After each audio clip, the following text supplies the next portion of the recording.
Hello friends, welcome to my YouTube channel. Just 2 दिवस राहिलेत आपल्या एक्झामला and today day 18 that is the methods of valuation.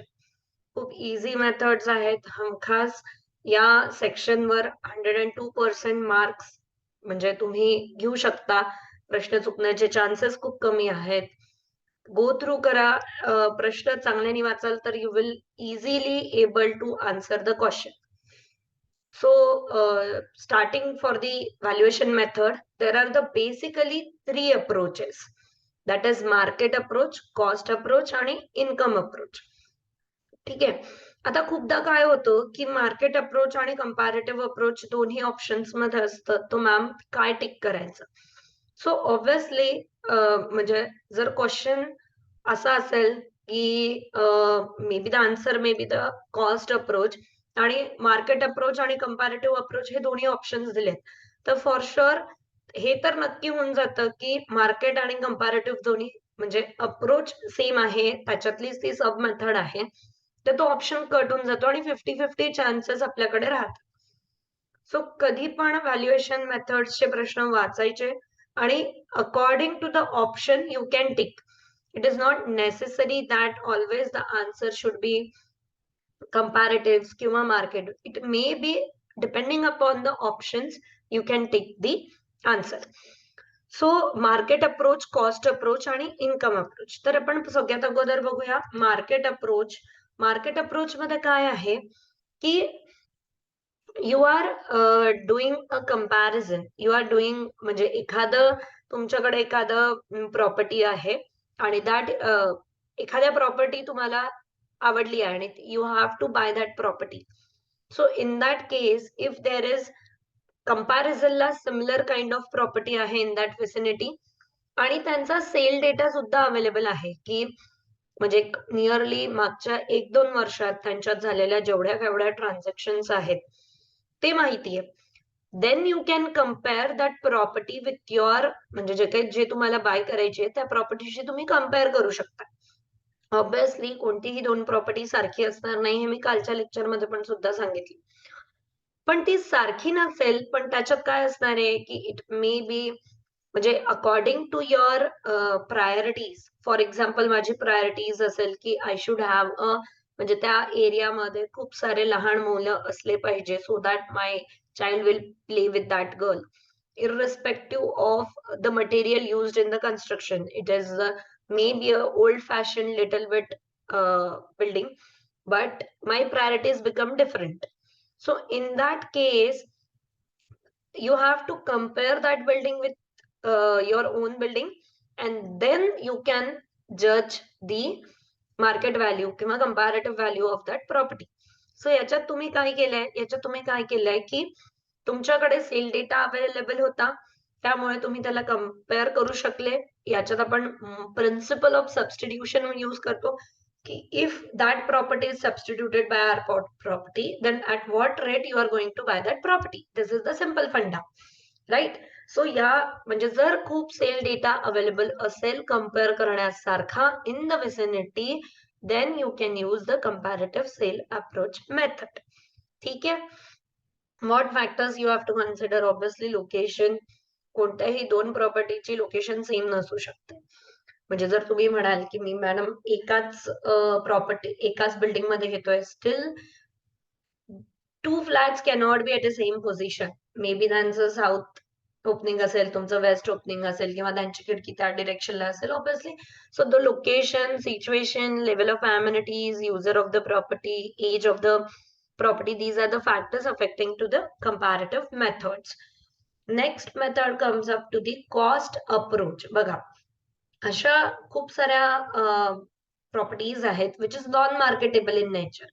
For example Taj Mahal झालं, for example church झालं, police station झालं. These are दी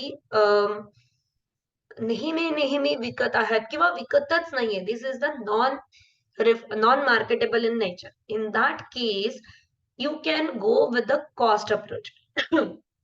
की तुम्ही कॉस्ट बघा. सध्या जर तुम्ही त्या बिल्डिंगला लागायला जेवढा पैसा लागेल cost, that is going to be the plus obviously land value. That is going to the cost method. म्हणजे काय केलंय तुम्ही, rather than comparison, rather than inflation, या सगळ्या गोष्टी न कन्सिडर करता, because that is non marketable in nature.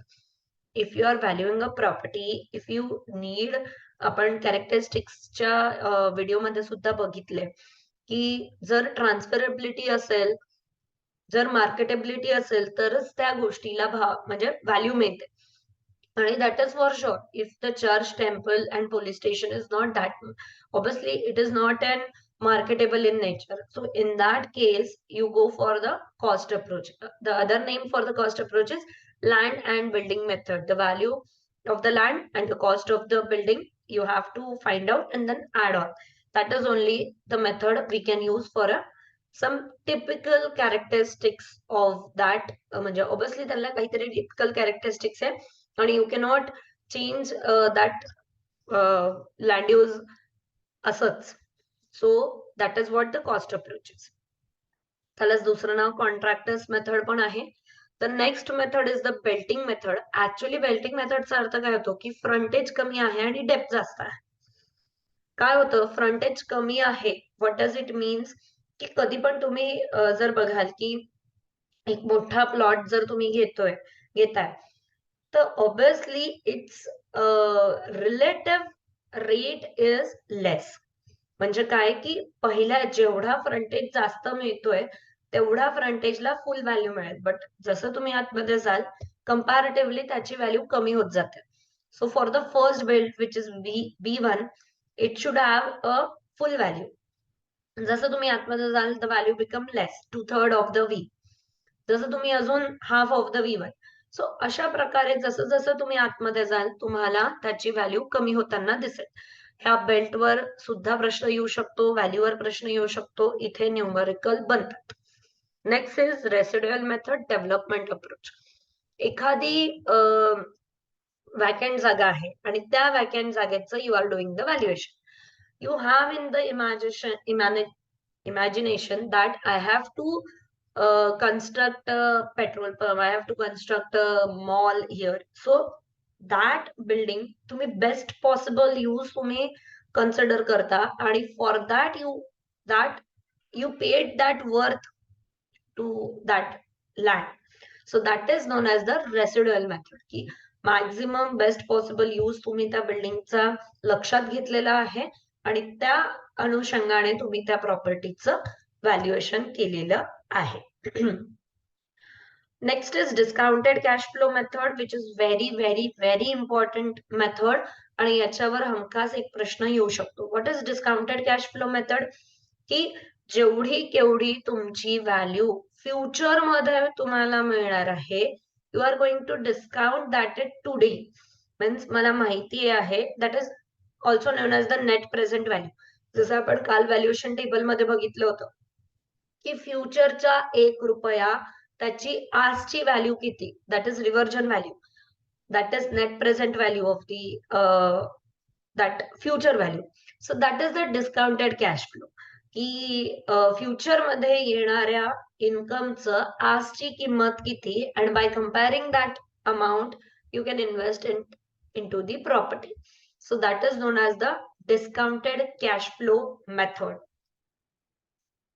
So discounted cash flow method obviously जेव्हा केव्हा पॉझिटिव्ह असेल तर प्रोजेक्ट इज ऍक्सेप्टेबल, जेव्हा 0 असेल तर project is not, means it is acceptable but खूप असं इंटरेस्ट घेऊन कोणी करणार नाही. इट मे पॉसिबल दॅट की ऑब्विसली पुढे जाऊन ते पॉझिटिव्ह मध्ये येईल, सो इट इज ऍक्सेप्टेबल.